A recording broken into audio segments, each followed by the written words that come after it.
Hello everyone. जैसा कि हम लोगों ने लगातार पढ़ा और पहले चैप्टर को जो है बहुत बेहतरीन तरीके से पढ़ा। ठीक है, अब पहले चैप्टर पर हम लोगों ने शुरू किया सेकंड चैप्टर बायोलॉजिकल क्लासिफिकेशन, जिसमें शुरुआत में हम लोगों ने समझा कि आखिर जो सिस्टम ऑफ क्लासिफिकेशन क्या है। सिस्टम ऑफ क्लासिफिकेशन को हम लोगों ने समझा, जिसमें वो 3 प्रकार के थे। जिनका एक आर्टिफिशियल था, नेचुरल था, है फाइलोजेनेटिक था, एक और था और एक फेनेटिक क्लासिफिकेशन। ये सब चीज़ों को हम लोगों ने पढ़ा अच्छे एग्जाम्पल के साथ। उसी के साथ एक छोटा सा टॉपिक है, कुछ टर्म वाइज है जो और क्लासिफिकेशन से ही बेस्ड ऑन है। तो उस चीज़ों को हम लोग फिर यहाँ पे उसको डिस्कस किया जाएगा और डिस्कस करने के बाद फिर उसको आगे बढ़ाकर हम लोग और आगे, यानी आज आपका चैप्टर 2 यानी बायोलॉजिकल क्लासिफिकेशन का सेकेंड टॉपिक है, कह सकते हैं सेकेंड लेक्चर कह सकते हो। उसमें हम लोग जो पढ़ने जा रहे हैं वो आपका है न्यू सिस्टमैटिक। देखिए क्या होता है, इसको हम समझ लेते हैं। न्यू सिस्टमैटिक, ठीक है। तो कहते हैं न्यू सिस्टमैटिक का जो टर्म दिया था वो दिया था यह टर्म प्रपोज किया था बाई हक्सले। हक्सले का नाम आप लोगों ने सुना होगा। तो हक्सले ने दिया था 1940 में। कब दिया था? 1940, यानी न्यू सिस्टमेटिक टर्म प्रपोज किया था हक्सले ने 1940 में। इनके हिसाब क्या होता है, कहते हैं जो न्यू सिस्टमेटिक है, न्यू सिस्टमेटिक कहते हैं ये बेस्ड ऑन, यानी बेस्ड ऑन यानी कि मतलब क्या है, किस पर बेस्ड है, कहते हैं based on all known characteristic of organism कहते हैं all known characteristic of organism. Like क्या क्या इसमें हो सकता है, लाइक आपका हो सकता है जेनेटिक्स हो सकता है, साइटोलॉजी हो सकता है। क्या क्या हो सकता है, आपने देखा कि जेनेटिक्स भी हो सकता है, जेनेटिक्स, और क्या क्या हो सकता है भैया, साइटोलॉजी हो सकता है, और क्या हो सकता है, इकोलॉजी हो सकता है, और क्या हो सकता है पैलियोंटोलॉजी यानी फॉसिल से रिलेटेड पैलियोंटोलॉजी हो सकता है, इवन डेवलपमेंटल फिजियोलॉजी, इवन इसमें क्या है, इवन डेवलपमेंटल बायोलॉजी भी इंक्लूड किया गया है। किसमें? सिस्टमैटिक टर्म जो न्यू सिस्टमैटिक दिया हुआ है।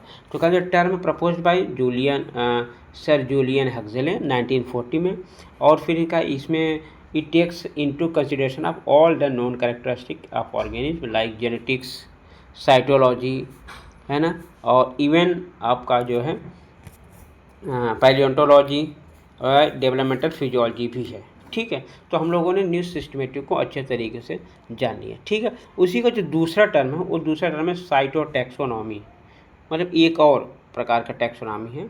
ये क्लासिफिकेशन का प्रोसेस होता है वो आपका है साइटोटैक्सोनॉमी। साइटो जैसे नाम ही लग रहा है, साइटोटैक्सोनॉमी। ठीक है, साइटोटैक्सोनॉमी क्लियर। साइटोटैक्सोनॉमी होता है, कहते हैं ये based on cellular structure and function. ठीक है, फंक्शन के अलावा कहते हैं specially on the structure and number of chromosome clear. तो हम कह सकते हैं कि जो आपका साइटोटैक्सोनॉमी है वो based on the cellular structure and function, specially on किस पर है, specially on the structure and number of chromosome. तो ध्यान रखिएगा, इसको बोलते हैं साइटोटैक्सोनॉमी। नाम ही लगा साइटो मतलब एक तो आपका हो गया क्या, सेलुलर स्ट्रक्चर एंड फंक्शन, और बेस्ड टोटली बेस्ड किस पे, आपका क्रोमोसोम का नंबर पर और इसके स्ट्रक्चर पर। ठीक है, तो ये आपको होगा साइटोटैक्सोनॉमी क्लियर। नेक्स्ट आइए हम लोग देखते हैं, नेक्स्ट आपका है न्यूमेरिकल टैक्सोनॉमी। ये कहना है न्यूमेरिकल, ये टर्म मैं इसलिए बता रहा हूँ कि ये टर्म जल्दी मिलेगा नहीं और इनको आपको लेकिन जानना पड़ेगा, क्योंकि जब आप एग्ज़ाम देंगे किसका, नीट वगैरह का टीजीटी पीजीटी को, वहाँ पर ये टर्म आपको मिलेंगे। ठीक है, तो जानना चाहिए। तो न्यूमेरिकल जो टैक्सोनॉमी है, कहते हैं जो न्यूमेरिकल टैक्सोनॉमी है, it aim to create taxonomy using numerical algorithm like cluster analysis, यानी बहुत ज़्यादा कैरेक्टरों का एनालिसिस किया जाता है। इसमें क्या किया जाता है, क्लस्टर एनालिसिस, यानी बहुत ढेर सारे कैरेक्टरों का ये क्या कहा जाता है, ये एनालिसिस किया जाता है। बेसिकली इसमें कंप्यूटर यूज़ किया जाता है। कहते हैं जब से कंप्यूटर का डेवलपमेंट आया तो इसका और ज़्यादा यूज़ हो गया न्यूमेरिकल टैक्सोनॉमी का, यानी नंबर ऑफ कैरेक्टर इसमें इंक्लूड है और उसको कंप्यूटर डाटा में फीड किए फिर वहाँ से कंपेयर कर रहे हैं। क्लियर। तो डैट मीन्स कह सकते हैं कि it aim to create a taxonomic using numerical algorithm like cluster analysis. Clear, यानी ढेर सारे कैरेक्टर को हम लोग एनालिसिस करके निकालते हैं। That is the numerical taxonomy. Clear. आइए एक और बहुत प्यारा पॉइंट है इसमें जिसका नाम है कीमोटैक्सोनॉमी। कीमोटैक्सोनॉमी का नाम ही लग रहा है, कीमोटैक्सोनॉमी। ठीक है, नाम से लग रहा है केम का। कीमोटैक्सोनॉमी मतलब कहते हैं बेस्ड ऑन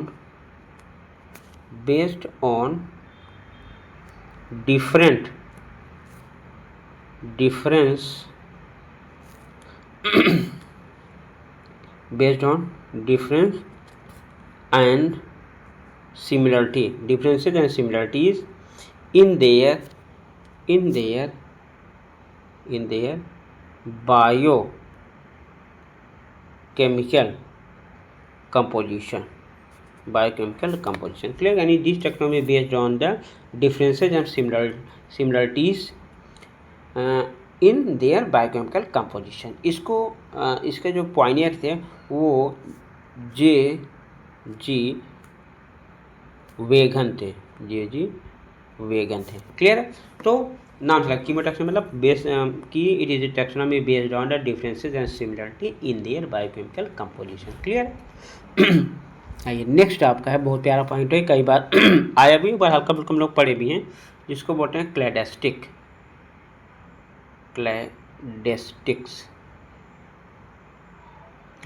ठीक है। कहते हैं इसको प्रपोज किया था विली हेनिंग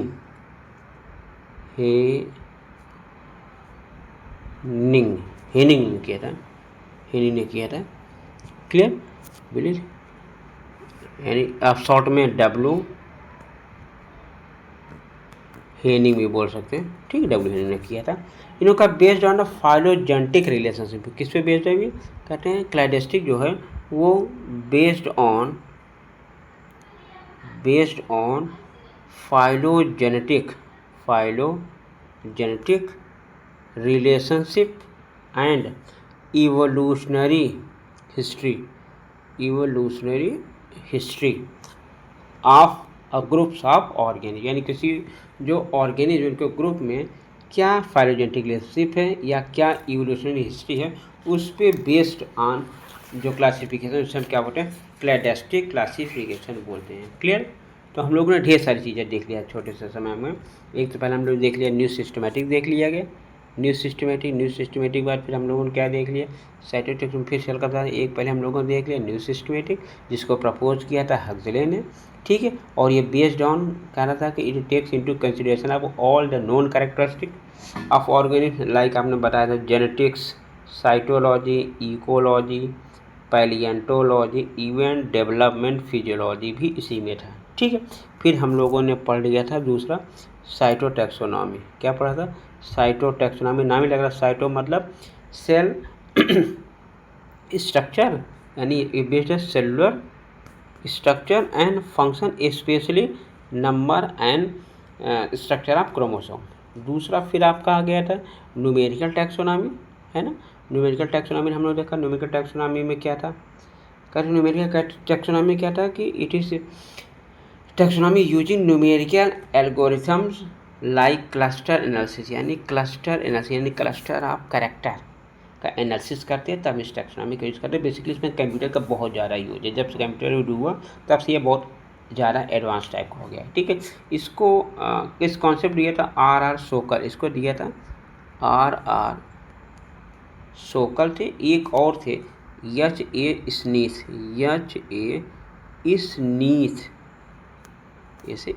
इन्होंने दिया था कॉन्सेप्ट न्यूमेरिकल टैक्सोनॉमी।